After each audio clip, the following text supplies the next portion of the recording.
Surah Al-Mutaffifin ayat 22-28. Sesungguhnya orang-orang yang berbakti tetap berada di dalam syurga yang penuh hikmat, yang penuh nikmat.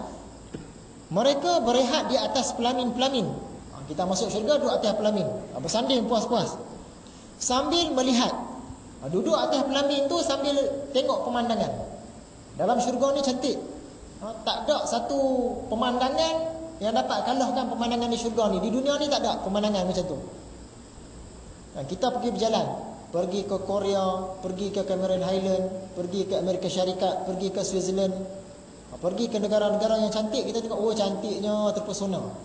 Dalam syurga ni lagi cantik daripada itu. Sebab tu ulama mengatakan, kalau ada orang tu dia tengok pemandangan, kerja dia tengok pemandangan je. Tengok pemandangan, dia lupa dah nikmat yang lain. Sebab cantik sangat pemandangan dalam syurga ni. Jadi kerja kita dalam syurga tu salah satunya duduk atas pelamin tengok pemandangan. Terlampau cantik sangat.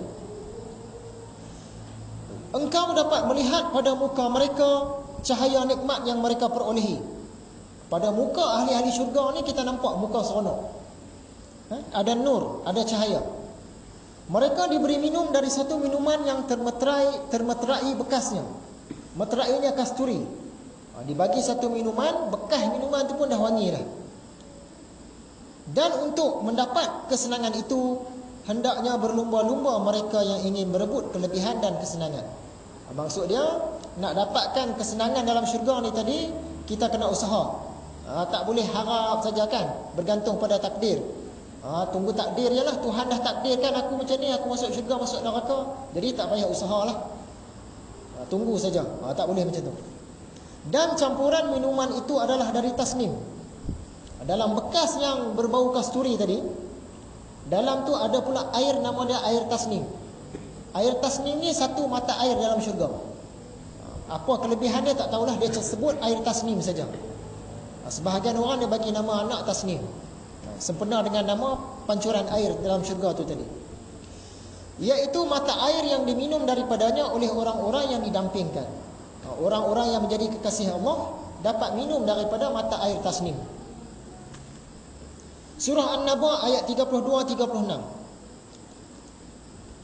Mereka akan beroleh kebun-kebun buah-buahan terutama anggur. Dalam syurga ni rupa-rupanya tuan-tuan, ada kebun-kebun, ada ladang-ladang, ada banyak pokok, salah satu dia buah anggur. Dan perawan-perawan yang sebaya umurnya. Ada pula bidadari-bidadari. Bidadari-bidadari ni semua muda-muda, umur dia semua sebaya. Tak ada yang tua, tak ada yang muda sangat, sebaya aja semua. Serta piala atau gelas yang penuh dengan minuman. Mereka tidak mendengar di dalam syurga itu perkataan yang sia-sia. Macam tadi kita cakap lah, cakap yang tak elok ni tak ada, semua cakap yang sedap-sedap saja. Dan tiada pula perkataan yang dusta. Cakap-cakap bohong, cerita-cerita tipu tak ada. Sebagaimana balasan dari Tuhanmu, iaitu satu limpah kurnia yang dikira cukup. Surah Al-Haqqah ayat 23. Buah-buahannya dekat untuk dipetik. Kita duduk atas pelamin tu tadi, pelamin yang sangat cantik tu tadi, sambil dilayan oleh bidadari-bidadari, sambil minum daripada air yang lazat, sambil tengok pemandangan yang indah-indah tu tadi, dapat pula makan buah-buah. Dan buah-buah ni senang dia dapat. Maksudnya pokok dia tu tumbuh rimbun, senang kita petik, tak payah panjat dah. Kita suruh tangan dapat buah dia, boleh terus makan. Duduk atas pelamin tu tadi, punya seronoknya. Surah At-Talaq ayat 11. Akan dimasukkan oleh Allah ke dalam syurga yang mengalir di bawahnya beberapa sungai. Kita cerita dah tadi. Kekallah mereka di dalamnya selama-lamanya. Masuk saja syurga, kekal. Surah Al-Waqi'ah ayat 15 hingga 40. Ini panjang, banyak cerita pasal syurga. Mereka duduk di dalam syurga itu di atas tahta-tahta kebesaran yang bertatahkan permata. Kita duduk atas pelamin tu tadi. Pelamin kita tu diperbuat daripada permata-permata. Ada permata-permata kat pelamin tu, punya cantik. Sambil bersandar di atasnya dengan berhadap-hadapan. Duduk atas pelamin tu, duduk rehat, bersandar. Mereka dilayani oleh anak-anak muda lelaki yang tetap kekal.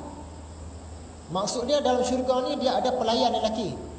Kita dah duduk dah di atas pelamin tu tadi. dengan minum dia, dengan rehat dia, dengan makan buah dia. Ada pula kita punya petugas-petugas. Setengah ulama kata mereka ni lelaki, maksud dia bidadara lah kot, lawan dengan bidadari. Kerja dia bagi khidmat untuk kita, macam orang gaji lah, sentiasa berkhidmat untuk kita.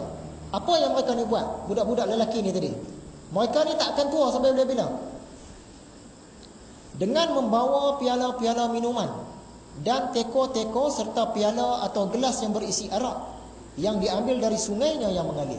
Budak-budak lelaki yang muda-muda ni tadi, yang jadi waiter ni tadi, kerja dia bawa cawan-cawan. Dia bawa teko yang berisi arak. Arak di syurga lah. Dalam syurga ni rupa-rupanya ada satu sungai arak. Dalam syurga boleh minum arak. Arak dia tak bagi kita mabuk. Minum dia sedap, tak bawa penyakit. Kalau arak di dunia bawa penyakit, bawa hilang fikiran dan dapat dosa. Arak di syurga sedap, boleh minum, bagi sihat. Itu beza dia. Mereka tidak merasa pening kepala dan tidak pula mabuk dengan sebab menikmatinya. Arak di syurga ni special. Kita boleh minum. Kalau minum kita tak mabuk, tak pening. Tak macam arak di dunia. Jadi kita bersabarlah. Nak minum arak sangat, tunggulah mati masuk syurga. Puaslah minum kat sana. Dan juga dibawakan kepada mereka buah-buahan dari jenis-jenis yang mereka pilih. Betul-betul macam waiter lah. Kita minta buah anggur satu, buah pisang satu, apa-apa buah yang kita nak, mereka ni akan tolong bawa. Pelayan-pelayan anak-anak muda lelaki ni tadi, waiter-waiter muda.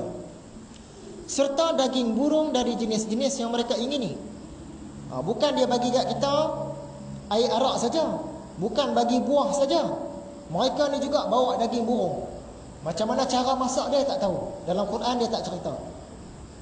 Tapi nak bagi tahu yang kita dalam syurga ni nanti kita boleh makan daging burung. Tentulah sedap. Sebelum ni kita ada cerita dah. Sayyidina Abu Bakar dia tanya burung dalam syurga ni kan. Burung-burung yang macam unta. Jadi insya-Allah kita pun boleh makan. Dengan syarat kita lakukan apa yang Allah suruh, tinggalkan apa yang Allah larang. Boleh minum air arak syurga, boleh dapat pelayan-pelayan, boleh makan buah-buahan syurga, boleh makan daging burung syurga. Dan mereka dilayani bidadari-bidadari yang cantik parasnya. Yang budak-budak lelaki tadi jadi kita punya pelayan. Waiter, dia uruskan apa kita nak. Dan ada pula isteri-isteri dari kalangan bidadari-bidadari yang cantik, seperti mutiara yang tersimpan dengan sebaik-baiknya. Bidadari-bidadari ini terlampau cantik, macam mutiara yang duduk dalam tiram, duduk dalam laut. Punya terjaganya. Semuanya itu sebagai balasan bagi amal-amal baik yang mereka telah kerjakan. Mereka tidak akan mendengar dalam syurga itu perkataan yang sia-sia, dan tidak pula sesuatu yang menyebabkan dosa. Mereka hanya mendengar ucapan salam, salam, selamat, selamat. Masuk dalam syurga tu jumpa kawan-kawan lama dulu, selamat, selamat, salam, assalamualaikum. Semua cerita yang tu je, tak ada cerita lain.